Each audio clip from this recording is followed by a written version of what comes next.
Leo tunatembelea barabara ya Utili Mahande, ambayo tumepitia barabara inajengwa kwa kiwango cha lami kilomita 14. Tumeona thamani ya fedha inayoendelea na inatarajiwa kukamilika tarehe 20 mwezi wa 8. Kazi kubwa imefanyika na tumeona thamani ya shilingi bilioni 16 ambayo inaendelea kutengenezwa. Barabara hii ni muhimu sana, na imejengwa kushirikisha wananchi.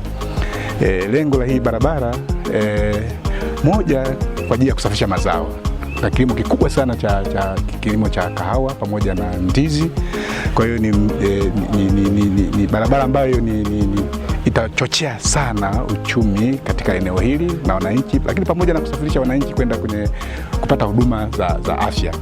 Kwa hiyo ni barabara muhimu sana, na tunaamini wakisimamia vizuri na ikamilika wakati, itakuwa ni kichocheo kikubwa sana kwenye uchumi kwa wilaya ya Mbinga.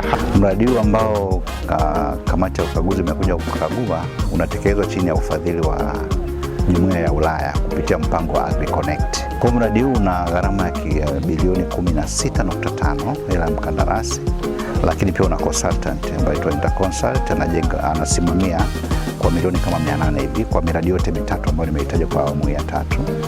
Na utekelezaji mpaka sasa umefika asilimia kama 85, na barabara hii inajengwa kwa kiwango cha lami nyepesi double surface dressing, na muda uko kama asilimia 90 hivi.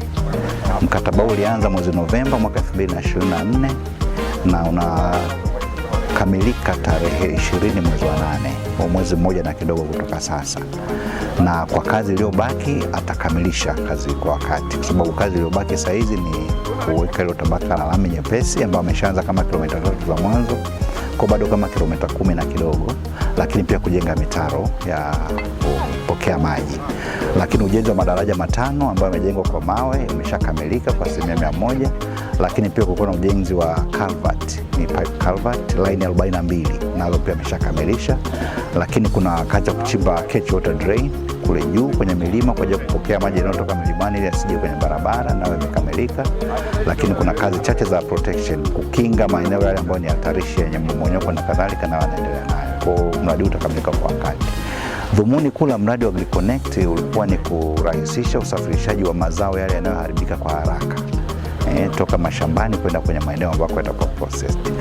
Tunashukuru kwa serikali kwa mchango wao mojawapo kutengenezea barabara yetu hii, ambao kwa kipindi kikubwa sana ilikuwa na changamoto kubwa sasa kwenye usafirishaji wa bidhaa pia na watu, lakini serikali wametusaidia na wamejenga. Sasa hizi imekuwa ni msaada mkubwa kwa wananchi wote wa kanda hii, ambapo tunasafirisha mazao kwa urahisi, kahawa, pia bidhaa zingine kama ndizi, nyanya, mahindi na vitu vingine vimekuwa vinaenda kwa urahisi pia, na muda unakuwa mchache zaidi kwenye usafirishaji. Kwa kipindi cha nyuma tulikuwa tunapata tabu mbalimbali. Kwa mfano, mazao yalikuwa yanatoka shambani, lakini yakija mjini yanashindwa kufika mjini kutokana na barabara ikiwa mbovu, hasa kipindi sana cha mvua. Unakuta watu wanauzia mazao njiani, hayafiki mjini moja kwa moja, kwa hata gharama ambayo anauzia njiani inakuwa ndogo sana, hapati ile faida ambayo moja kwa moja akifika mjini kuna faida ambayo kubwa tena maumivu yake na kipato chake kingekuwa kikubwa. Mimi nashukuru sana kupata ile barabara, maana tulikuwa tunapata changamoto nyingi sana mwanzo.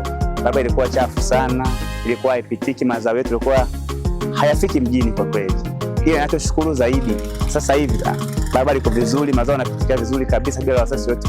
Yaani bila wasiwasi yoyote. Ninachoshukuru zaidi ile barabara kwa sasa hivi iwe mchana iwe usiku inapitika kwa wakati. Kwa sababu mwanzo kunapata shida kubwa sana. Ukitoka kule kuleta mazao kupeleka mjini, kutoka hapa tulipo kupeleka mjini, ilikuwa shida moja kubwa sana. Hatufiki mjini kwa wakati, lakini kwa sasa hivi mambo yamekwenda safi, na kubwa zaidi huku Mahande sisi kilimo chetu ni kahawa. Tumetuinua zaidi kahawa. Kwa hiyo tunashukuru sana Mheshimiwa Rais kwa kutuletea barabara. Kwa kweli mimi nampa pongezi nyingi sana.